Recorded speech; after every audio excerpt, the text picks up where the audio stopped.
This is me. This is my personal website. I'm here. This website is mostly an index of my blogs. I've been blogging about defensive computing. That's kind of my thing for the last 10 years. 2 years blogged at CNET, the last 8 years at Computer World. But the blog was just a hobby. You can see I do 1 or 2 a month. The Computer World blog just came to an end a couple weeks ago. They got bought out, the whole company, IDG, laid off a lot of people. I'm a long-time computer nerd, very long time, probably longer than anyone here, I would be willing to guess. I also have, there's my blog at Computer World, and I also have this website, routersecurity.org. So there's no need for you to take any notes today. Feel free to just listen. I will post the slides from today's talk, both at both Router Security and at my own personal website. This is the second time I've talked about router security. The first time was in 2014. The first time was all about configuring a router. This time is hardly anything about configuring a router, which actually came as a surprise to me. But this website has the vast majority of the stuff I would say about configuring a router. After I spoke in 2014, I said, geez, I should put this stuff online somewhere. And so I did. There are no ads on either of my websites. There's no WordPress on either of my websites. This is bottom of the line, notepad coded stuff. You can feel safe going there. Some highlights of the website. There's a security checklist, which is like a cheat sheet for router security. There's a page about setting up a new router, where I have a very, very different take from every other human being on the planet. How to securely set up a router. I could talk about that for 15 minutes, but I won't. It's on the website. There's also a tester page if you want to test your router. It has all sorts of tests. We'll go over a couple of them here today, but most of them we will not. And there's also advice about choosing WPA2 passwords. And that is one thing,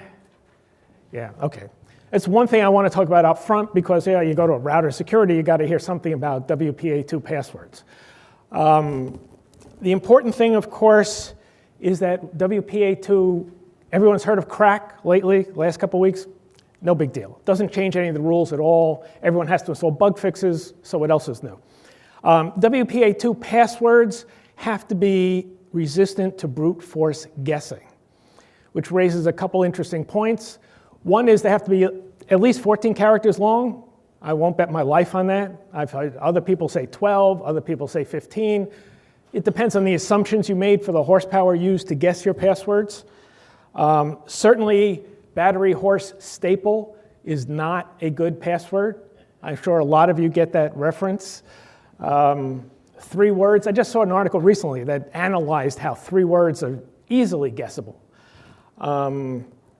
WPA2 passwords can be 63 characters long.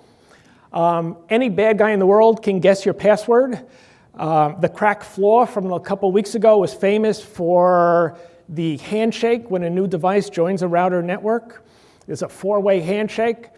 Bad guys can capture that handshake. This has nothing to do with the crack flaw. Bad guys can capture that handshake, take home those packets that were exchanged back and forth, and brute force guess billions of guesses a second. How many billions a second? What's the difference? The point is billions of guesses a second. The interesting thing, though, is, of course, bad guys have access to massive databases of every password that's ever been used in a data breach. So you think outside on 6th Avenue, all those thousands and thousands of people, all their passwords, forget words in the dictionary. All right, don't use words in a dictionary. Don't use 3 words in a dictionary. But if you want to secure WPA2 password, you have to never use a router that anyone else has, never use a password that anyone else has ever used, ever. Even if it's 14, 15 characters long, if it's like Denver 2014 or whatever, Poughkeepsie 2013, it could be long, but if any human being in the world has ever used that password, it's not secure because bad guys can make billions of guesses a second. So there is some advice on the website here about how to pick a password that no human being has ever used before.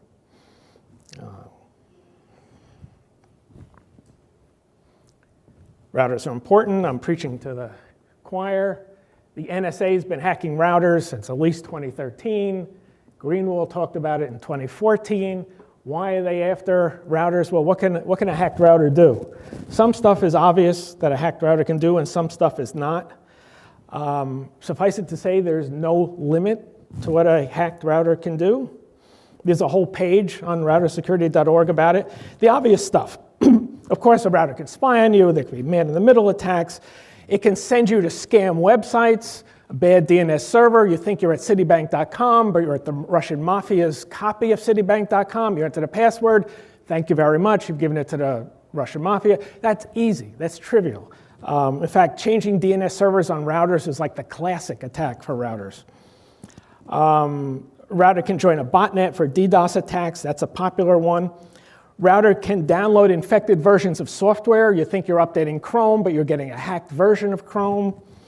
Routers make money. There have been a couple instances of this I read about where routers make money by showing ads. They modify unencrypted web pages and insert extra ads. They can also, of course, attack every single device on the network the router has access to and attack in all sorts of ways that we don't even know about.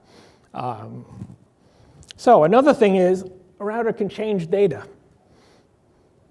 Back a few months ago, Donald Trump met with Putin. There was one translator.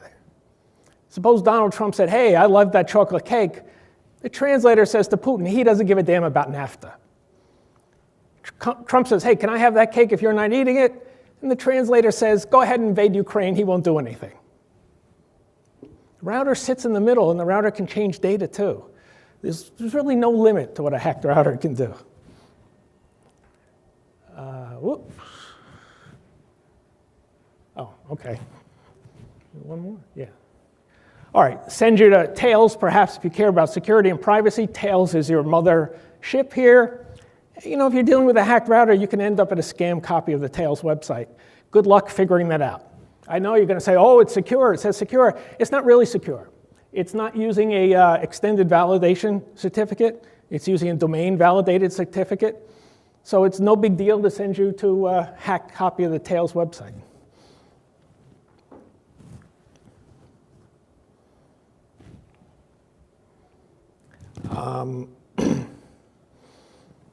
Very common. One thing I did not know a lot of back in 2014, those of you who have web browsers open and alive and attack, try to go to ipx.ac. There are, on the website, there's a list of about 7 or 8 websites that will show you what your DNS servers are. Modifying the DNS servers was a classic router attack, which is how you end up at a scam copy of Citibank. So it's always good to know which DNS servers you're dealing with. Another one is dnsleaktest.com. There's a whole bunch of websites. You really, really want to be in the habit of knowing what DNS servers you're dealing with whenever you're dealing with a router, even your own. One thought was to make one of these websites your browser homepage. And by the way, those of you who are real networking nerds think you'll never fall prey to a hacked DNS server because your computing device has hard-coded DNS servers. You're using Google's 888 or OpenDNS or whatever. You know, the router has the final word on that. The router sees you doing UDP. The router sees you going to port 53.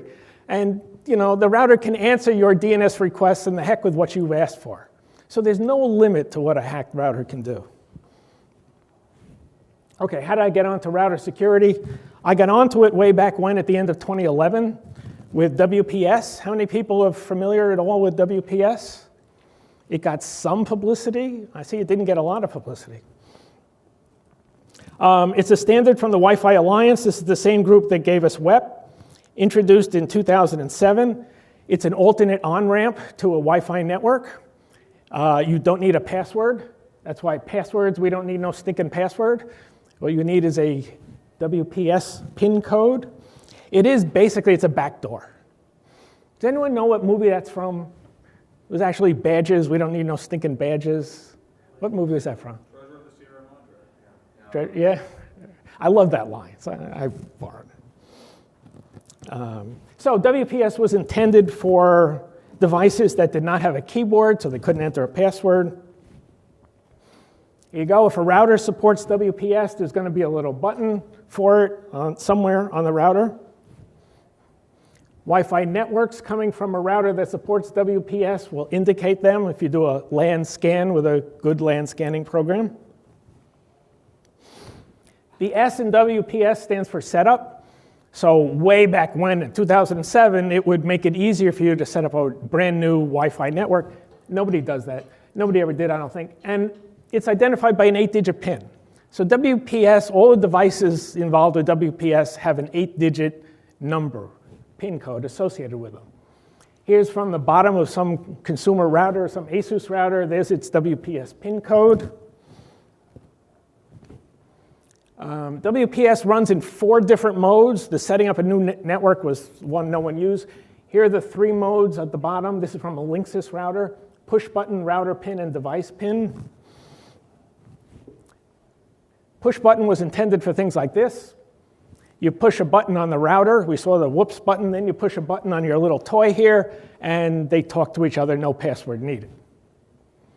The other method, what do they call it? Device pin. Each WPS device has a serial number, a PIN code. You can go into your router, enter the PIN code for any particular wireless device, and the router will accept that onto the network. No Wi-Fi passwords needed.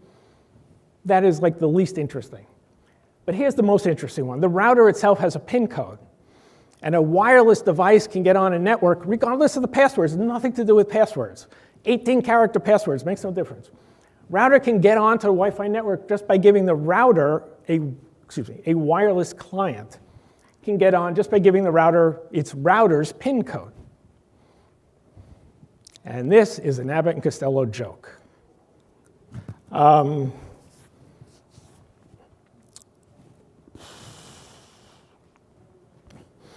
The problem is that the router PIN code is 8 digits, so you would think there's 100 million different PIN codes.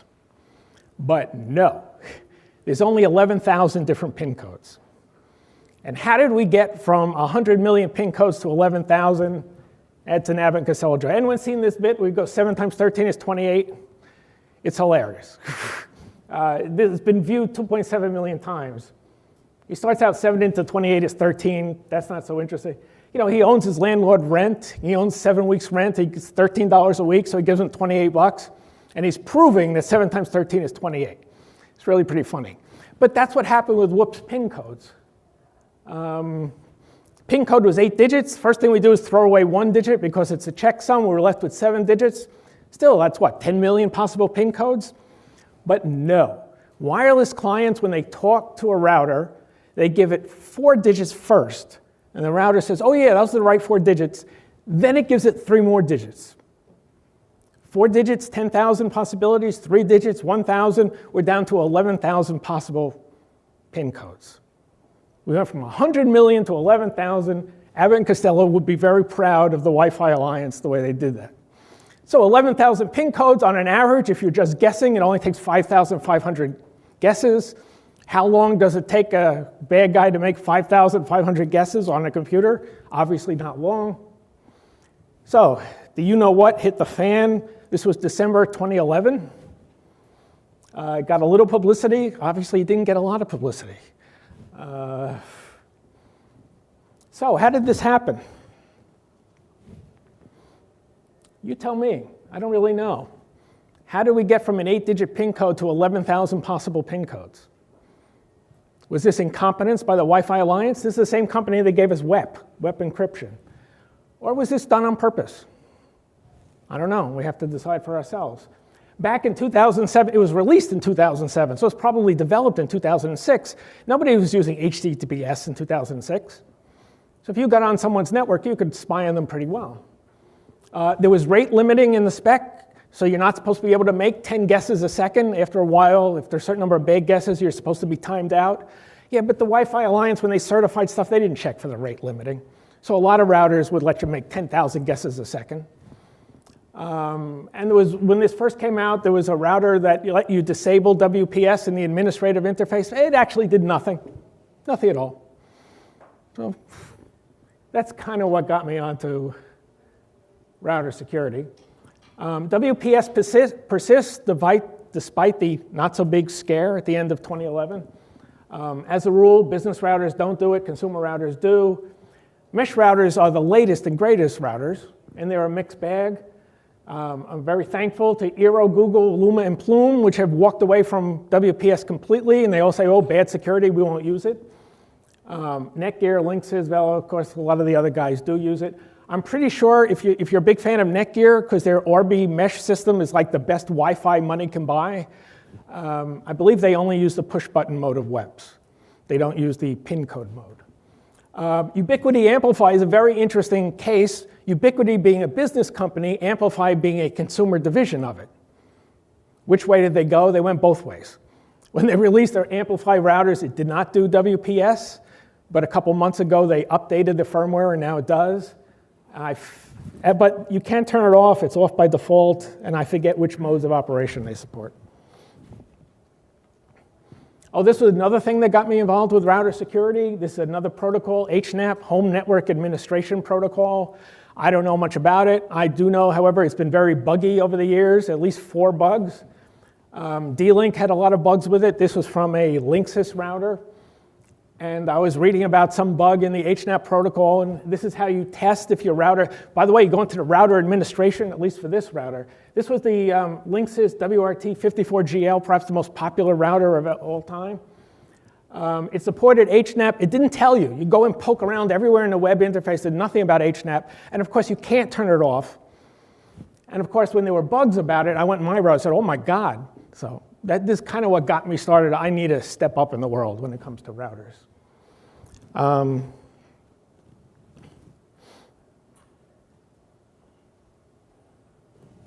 the way, the O'Reilly 17 Wi-Fi network for here, no WPS.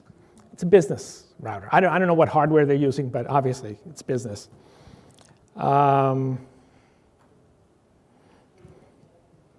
Okay, one quick question. If you have a Wi-Fi network with a really long password and you don't have WPS, do you feel secure? Yeah. Not really. Is this coming as news to people? Because this is a blog I wrote in September 2013. This comes because there's billions of Android devices in the world. And here's from Android 7. Google's back up your data. They back up your Wi-Fi passwords. They're not hiding the fact that they do that. But what is interesting is that when Google backs up your Wi-Fi passwords, and that's for every Wi-Fi network you've ever been connected to, they back it up in a format that they can read it. I did not discover that. Here I document and talk about the people who did discover it. So if any Wi-Fi network that has ever had an Android device talk to it, chances are Google knows the password. And if Google knows the password in a format they can read, that means the US government knows the password too, because there's no resisting the US government.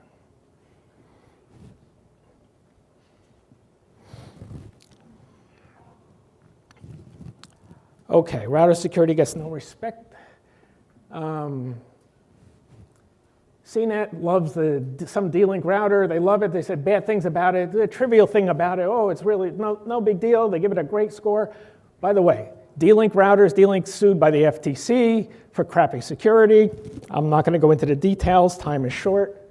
But anyone who recommends a D-Link router, I think, doesn't know what they're talking about. SmallNet Builder, the home office for routers. These guys know more about it than I do, way more about it. All they care about is Wi-Fi. There's nothing about security in there at all. Never. All their router reviews, which are much of it is over my head. The Wirecutter recommend TP-Link. Oh, God, really? These people have no clue. All they look at are consumer routers. They really don't realize they're living in a small fishbowl. That slide is out of place. Oh, is your router spying on you? Interesting topic, one that I didn't talk about in 2013. Anyone have Netgear routers? A few people will admit it. As of April of this year, Netgear modified the firmware for a bunch of their Orbi routers and Nighthawk routers, and they include analytics in it. Analytics means spying. It's on by default. So those of you with Netgear routers, now you know to go look for it in the administration interface and turn it off. What is router? They're actually collecting MAC addresses. ASUS, people here use ASUS routers. Thank goodness, okay, not many people. They have a AI protection feature, they think it's great. A year ago, someone asked about AI protection. This is Trend Micro software that lives inside an ASUS router. Some guy said, is Trend Micro spying on me? And sure enough, they are. This came up, this was a blog from last May. The guy goes into a lot of details. Suffice it to say that the Trend Micro software in ASUS routers does phone home with all sorts of information. In fact, the router may even send your email messages to Trend Micro. Peplink. Peplink's my favorite router company. Peplink routers do not spy on you. I verified this by connecting one Peplink router to another and tracing every single outgoing connection it made when there were no clients talking to it. And I verify here, you can see it's going to DPT, destination port 123, protocol UDP. It's just phoning home to learn the time of day. That's the only thing it does on its own without any clients talking to it. Peplink routers do not spy on you. Has anyone ever traced, by the way, the outgoing connections from Amazon Echo? It's phoning home all the time, even when you're not talking to it. I don't know if anyone's traced a Roku box. Yeah, Roku's big. They like to use DNS 88888. God knows what they're doing. They're phoning home all the time. At least Peplink, I can promise you, is not spying on you in any way, shape, or form. Do not trust. Crack attack from just a couple weeks ago. Everyone got a ton of security. PFSense. This was like, can we shame people into actually installing bug fixes by having a lot of publicity? This got a lot of attention. Actually made NBC. Actually broke out of the nerd world into the mainstream media. So yeah, PFSense, great security. They issued bug fixes. Peplink issued bug fixes. Here's Apple. Anyone here have Apple routers? Here's Apple. Apple was notified about the crack flaw at the end of August. And Apple sells routers. There you go, you can buy it today. Airport Extreme, $200. Apple was the only company that said nothing about the crack flaw. Even D-Link and Asus, Asus and D-Link were both sued by the FTC for crappy security. Even they at least issued statements they're going to look into it. Apple said nothing, absolutely nothing. So there you go about trusting Apple. Port 327060. Oh, this is one of my favorite stories. January 2014, yeah, some router bugs. So what? No big deal. I wrote about it at the time. Let me see. And they were quickly fixed. This was a guy named, yeah, time is short.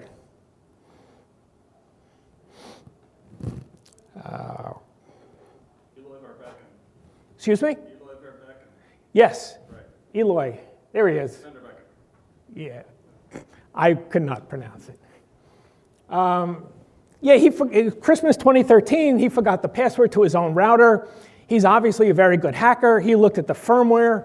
He found that port 32764 was open on the LAN side. He says, what's going on here? He looks at the firmware, he finds there's a whole bunch of commands he can send to that port. Basically, anyone who doesn't know the router password can learn the router password. They can do all sorts of things, make the router dance and sing, no password needed, because of port 3264 was open.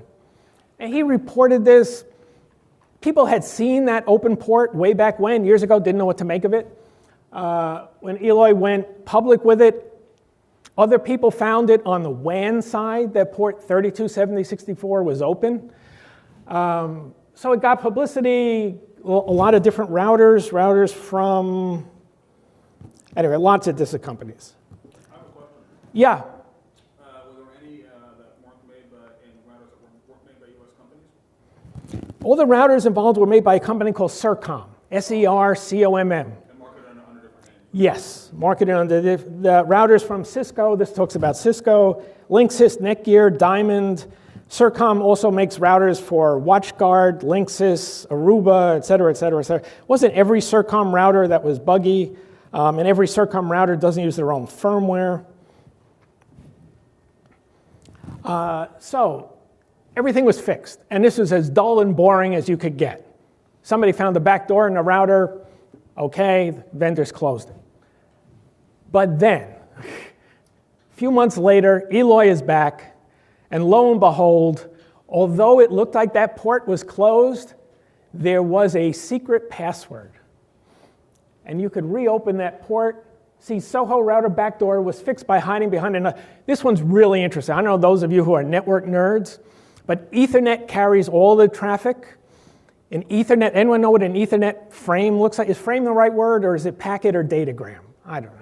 Frame. An Ethernet frame carries everything. So an Ethernet frame starts with the MAC address of the sender and the receiver. I forget which is first. And then right after that, there's a flag for what kind of data is in this Ethernet frame. There's a flag for IPv4, a flag for IPv6, there's a flag for ARP, a flag for Wake on LAN.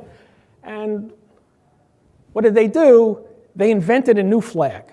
They invented a new type of Ethernet frame. I think the flag was 0888. And that meant if a router got that, it would reopen port 32764. Now, of course, Ethernet's not routable. So no one in Russia is going to be sending this command to routers in the United States. But if you're on the LAN, you can send that magic packet, so to speak, and reopen the port. And remember, Google knows every Wi-Fi password in the world, and chances are Apple knows them too. If you trust Apple, I'll sell you a bridge. And of course, your ISP. Your ISP, if you know Ethernet, your ISP is basically on the same LAN segment as you are.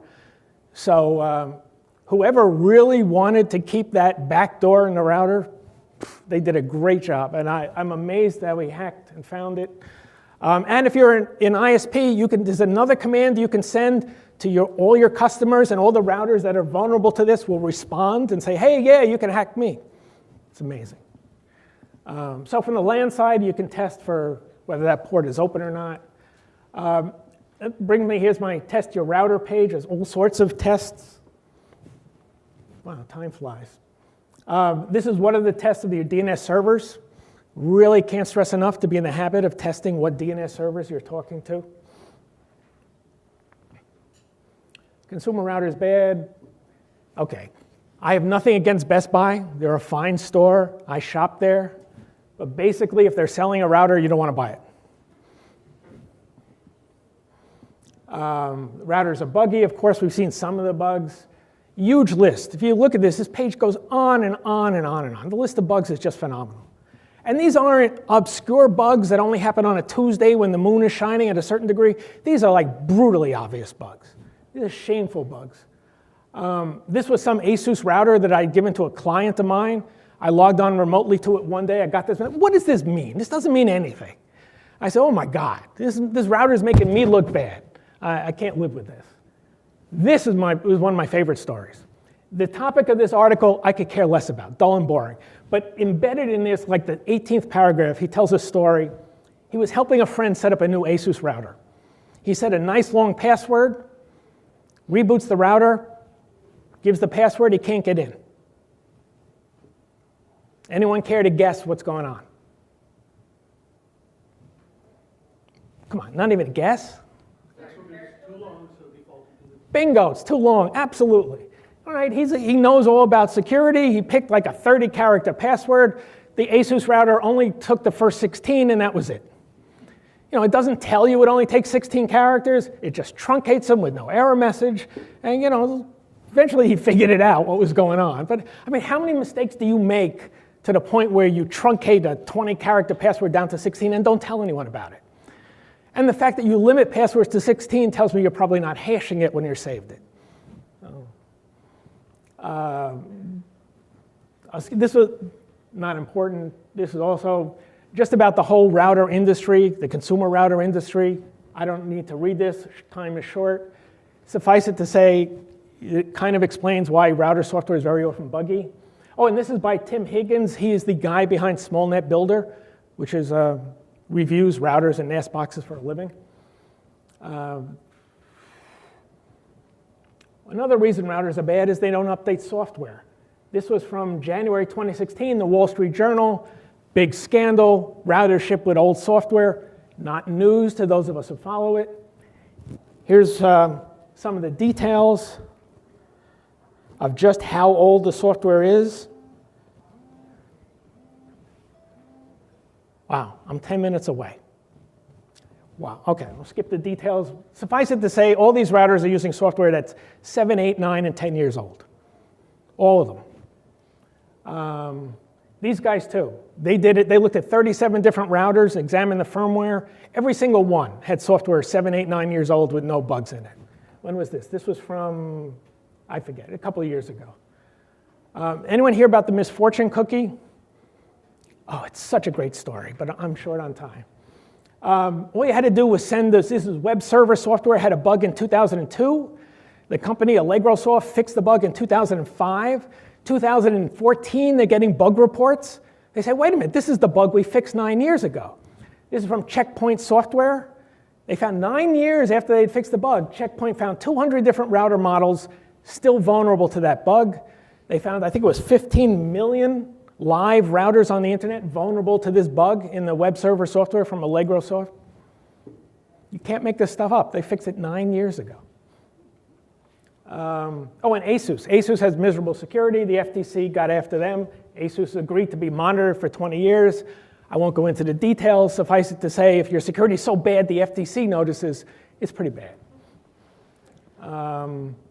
Internet service providers, yeah, they have a Sharknado. Anyone heard of Sharknado? I don't know if that broke out of the nerd news into the mainstream. By the way, this is the best blog title of the year, guaranteed. This was AT&T boxes. Yeah, I don't have a picture of them. But these were AT&T boxes with all sorts. They had 2 open ports, 1 open port on the WAN side. 1 open port did SSH, hard-coded user ID and password. Open ports on the LAN side, hard-coded user ID and passwords. I mean, it's as big a disgrace as it could possibly be, and no one here really even knows about it. AT&T said nothing. AT&T copied Apple. They said absolutely nothing. If you're an AT&T Uverse customer, you absolutely want to use your own stuff. I wish I could go into the details. This, by the way, was to save money. Saving money is not the priority here for using your own money. Yeah? The problem with the Sharknado thing was they were all ADSL routers. You pretty much got to use them and subscribe to Verizon's FiOS service. What they do is you take fiber to a certain access point, but then it's copper wire to your house, and you need a specific DSL router to use it. So you can't swap out. You can't swap in your own stuff. Oh, really? Well, you could swap in. You could swap in a modem. All right. Your own router, but it's still going to be susceptible. All right, this is such a great story, but time doesn't allow. This is from Esset, We Live Security, Esset, the antivirus company. They found Finn Fisher, which is spyware, official spyware being installed. They found that 2 separate ISPs in 2 separate countries assisted in installing this Finn Fisher. They did not name which country it was. And of course, everyone heard about, was it back in March, that ISPs got the US government to let them sell your browsing history. You know, that didn't happen by accident. They lobbied for that. So yeah, I would not use any hardware from my internet service provider. And I wish I could tell you this story, maybe afterwards if you want to hear. Mostly trusted routers.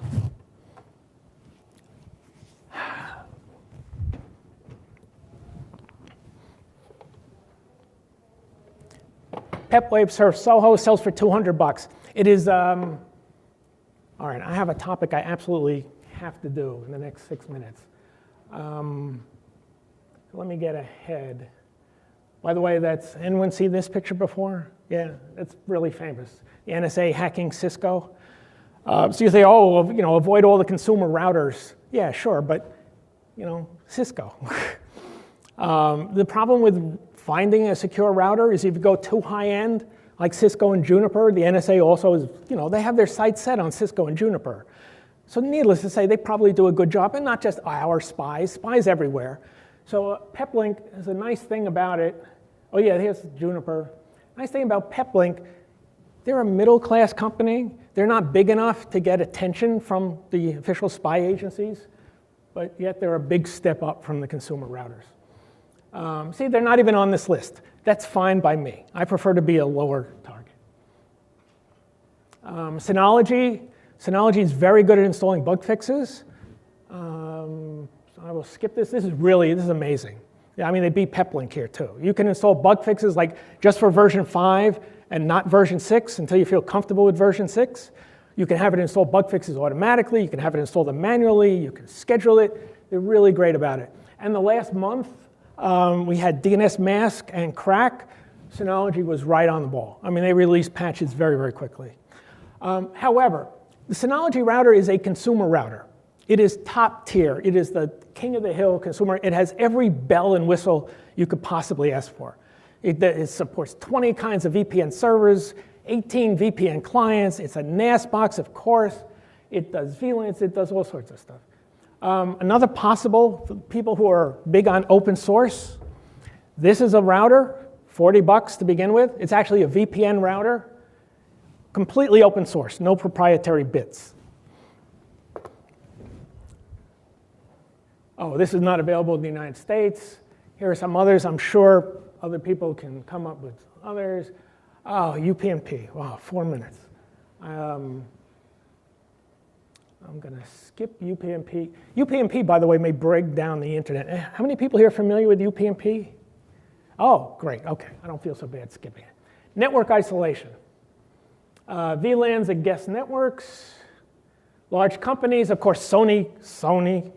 No network isolation. When Sony got hacked, the whole company went down. For consumers, guest Wi-Fi network is where you're going to see network isolation. The more isolation, the better. Of course, if you get hacked with ransomware, it limits what the ransomware can see. What should guest Wi-Fi do?